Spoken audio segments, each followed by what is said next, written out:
Hi friends, இன்றைக்கி இந்த வீடியோவில் பேக்கரி ஸ்டைல் டீ கேக் எப்படி செய்கிறதுன்னு பார்க்கலாம்.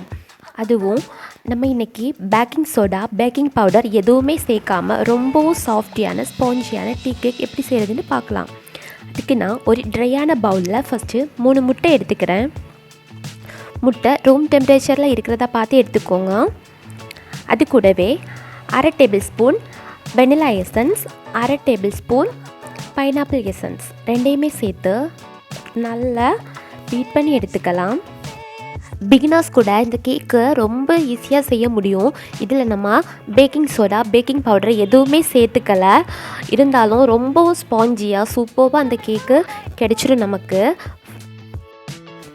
இந்த அளவுக்கு நல்லா ஸ்டிஃபாக பீட் பண்ணதுக்கப்புறமா 1 கப் சர்க்கரை, பொடி பண்ண சர்க்கரை 1 கப் எடுத்துக்கிறேன்.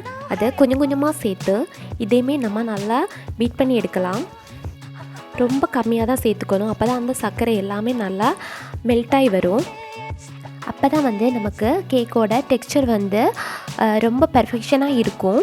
இல்லைன்னா அப்புறமா மெல்ட் ஆகி ஸ்டிக்கி ஆகிறதுக்கும் சான்ஸ் இருக்குது. கேக்கு ஸ்டிக்கி ஆகிறது, க்ராக் ஆகிறது, சிங் ஆகிறது, இது எல்லாம் ஏன் எதனால் அப்படிங்கிற டீட்டெயில்ஸ் நான் ப்ரீவியஸ் வீடியோலையும் சொல்லியிருப்பேன். அது பார்க்காதவங்க தேவைப்பட்டுச்சுன்னா செக் பண்ணி பார்த்துக்கோங்க. நம்ம சேனலை இப்போ தான் புதுசாக பார்க்குறீங்க அப்படின்னா சப்ஸ்கிரைப் பண்ணி பக்கத்தில் இருக்கிற பெல் பட்டனையும் ப்ரெஸ் பண்ணிவிடுங்க. அப்போ தான் நான் போடுற வீடியோஸ் எல்லாமே நீங்கள் மிஸ் பண்ணாமல் பார்க்க முடியும். பேக்கிங் ரிலேட்டடாக ஏதாச்சும் டவுட் இருந்தால் கூட நீங்கள் கமெண்ட்டில் கேட்கலாம், நான் ரிப்ளை பண்ணுறேன். பேக்கரி ஸ்டைலில் டீ கேக் ரெசிபி போடுங்க அப்படின்னு ஒரு சிஸ்டர் கேட்டிருந்தாங்க. பட் பேக்கரியில் எல்லா கேக்குக்குமே கேக் ஜெல் சேர்த்துப்பாங்க. பாருங்கள், இந்த அளவுக்கு நல்லாவே நம்ம பீட் பண்ணோம். இந்த டைமில் 30 ml சன்ஃப்ளவர் ஆயில் சேர்த்துக்கிறேன். ஃப்ளேவர் இல்லாத எந்த ஆயில் வேணாலும் நீங்கள் சேர்த்துக்கலாம். ஆயில் சேர்த்ததுக்கப்புறமா ஜஸ்ட்டு மிக்ஸ் பண்ணி எடுத்தால் போதும். இப்போது ஒரு ஜல்லடை எடுத்துக்கிட்டு 1 கப்பு மாவு எடுத்துக்கிறேன். அதேமாதிரி இந்த மாதிரி ஜலிச்சு டைரெக்டாகவே சேர்த்துடலாம். நம்ம இதில் பேக்கிங் பவுடர், பேக்கிங் சோடா எதுவுமே சேர்த்துக்கலை. ஸோ இதை இந்த மாதிரி டைரெக்டாகவே சேர்த்து இந்த மாதிரி கட் அண்ட் ஃபோல்ட் மெத்தடில் நம்ம ரொம்ப ஸ்லோவாக மிக்ஸ் பண்ணி எடுக்கணும்.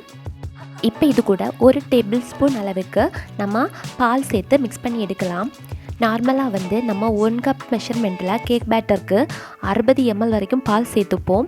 பட் நம்ம டீ கேக்குக்கு அந்த மாதிரி சேர்த்துக்கக்கூடாது.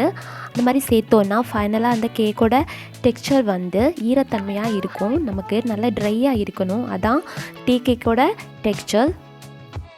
பார்த்திங்கன்னா இதே டெக்ஸ்சரில் தான் இருக்கணும் பேட்டர். இப்போ இதை நம்ம க்ரீஸ் பண்ணி வச்சுருக்க ட்ரேயில் சேர்த்துடலாம். நான் 9 இன்ச்சு ஸ்கொயர் ஷேப்பிலான ட்ரே எடுத்திருக்கேன்.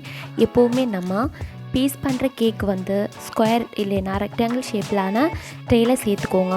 அதான் நமக்கு பீஸ் போடுறதுக்கு ஈஸியாகவே இருக்கும். இந்த கேக் பேக்கரி ஸ்டைல் டீ கேக்குன்னு சொல்லிவிட்டு cake gel, baking powder, baking soda எதுவுமே சேர்த்துக்காமல் செய்கிறதுனால அதோட பெர்ஃபெக்ஷன் இல்லைன்னு சொல்லிட முடியாது. ரொம்பவே சூப்பராக அதே பெர்ஃபெக்ஷனோட தான் நமக்கு கிடைக்கும். உங்களுக்கு தேவைப்பட்டுச்சுன்னா நீங்கள் இது எல்லாமே சேர்த்துக்கலாம். நம்ம எப்போவுமே 1 கப் மாவுக்கு எந்த அளவுக்கு பேக்கிங் பவுடர், பேக்கிங் சோடா சேர்த்துப்போமோ அதே மெஷர்மெண்ட்டில் சேர்த்தும் செய்யலாம். இதெல்லாம் சேர்த்துக்காமல் கூட நம்மளால் சூப்பராக டீ கேக் செய்ய முடியும் அதே பெர்ஃபெக்ஷனில். தென் இந்த கேக்கு ரொம்ப டேப் பண்ணக்கூடாது. ஒரு டூத்பிக் யூஸ் பண்ணி நம்ம லெவல் பண்ணிவிட்டு லைட்டாக டேப் பண்ணி எடுத்தால் போதும். பாருங்கள், கேக்கு சூப்பராக பேக் ஆயிடுச்சு. இந்த டைமில் நான் இதில் ஒரு மிஸ்டேக் பண்ணேன். அது என்னென்னு உங்கள்கிட்டையும் சொல்கிறேன் பாருங்கள். நான் 40 நிமிஷத்துக்கு இந்த கேக்கு டைமிங் கொடுத்து வச்சுருந்தேன். பட் அதுக்கு கொஞ்சம் முன்னாடி இது பேக் ஆகிடுச்சு. பட் இந்த கலர் இன்னும் கொஞ்சம் கூட நல்ல கலர் வந்தால் நல்லாயிருக்கும் அப்படிங்கிறதுக்காக நான் உள்ளாடியே வச்சுட்டு டாப் ராடே ஹீட்டிங் ஃபங்க்ஷனை ஆன் பண்ணி வச்சுட்டேன். பட் டெம்பரேச்சரை மாற்றாமல் விட்டுட்டேன். அது அந்த ஹீட்டுக்கு சீக்கிரமாகவே கேக்கு அந்த ராடோட நேர கீழ்ப்பக்கம் அப்படியே கருகிடுச்சு பாருங்கள். அது சடன் நான் பார்த்துட்டேன். ஸோ இந்த லெவலோட போயிடுச்சு. ஸோ நீங்களும் இந்த மாதிரி ட்ரை பண்ணுறீங்க அப்படின்னா கண்டிப்பாக டெம்பரேச்சரை லோ பண்ணி தான் வைக்கணும். அப்போ தான் சரியாக இருக்கும். இப்போ நம்ம இதை பீஸ் போட்டு எடுத்துக்கலாம். நீங்கள் சேலுக்காக கேக் பண்ணுறீங்க அப்படின்னா இந்த 4 பக்கமும் இந்த எட்ஜஸ் எல்லாம் கட் பண்ணி எடுத்துருங்க. அப்போ பார்க்குறதுக்கு இன்னுமே சூப்பராக இருக்கும். நான் வந்து சேலுக்காக செய்யலை, அதனால் அதை கட் பண்ணி எடுத்துக்கல. பாருங்கள் எவ்வளோ சூப்பர்வாக ஸ்பாஞ்சியாக கிடச்சிருக்கு. இது வந்து நம்ம குழந்தைங்களுக்காக இந்த மாதிரி பேக்கிங் சோடா, பேக்கிங் பவுடர் எதுவுமே சேர்த்துக்காமல் ரொம்ப ஹெல்த்தியாகவும் செஞ்சு கொடுக்கலாம். இதே வீட் ஃப்ளார் யூஸ் பண்ணியிருந்தோன்னா இன்னுமே ஹெல்த்தியாக இருந்திருக்கும். பட் இந்த அளவுக்கு கலர் நமக்கு தெரியாது. கலர் பெர்ஃபெக்ஷனுக்காக தான் நான் அது சேர்த்துக்கலை. இந்த அளவுக்கு கொஞ்சம் பெரிய பீசஸாக இருந்துச்சுன்னா 10லேருந்து 15 ரூபாய் வரைக்கும் நம்ம சேல் பண்ணலாம். இது மாதிரி சின்ன பீசஸ்னால் 5 ரூபாயிலேருந்து 7 ரூபாய் வரைக்கும் நம்ம கொடுக்கலாம். நீங்கள் உங்கள் ப்ளேஸுக்கு ஏற்ற மாதிரி ரேட்டை ஃபிக்ஸ் பண்ணிக்கோங்க. இந்த வீடியோ உங்களுக்கு பிடிச்சிருந்தா லைக் பண்ண மறந்துடாதீங்க. உங்களுக்கு ஏதாச்சும் டவுட் இருந்தால் கூட நீங்கள் கமெண்ட்டில் கேளுங்க, நான் ரிப்ளை பண்ணுறேன். தேங்க்யூ.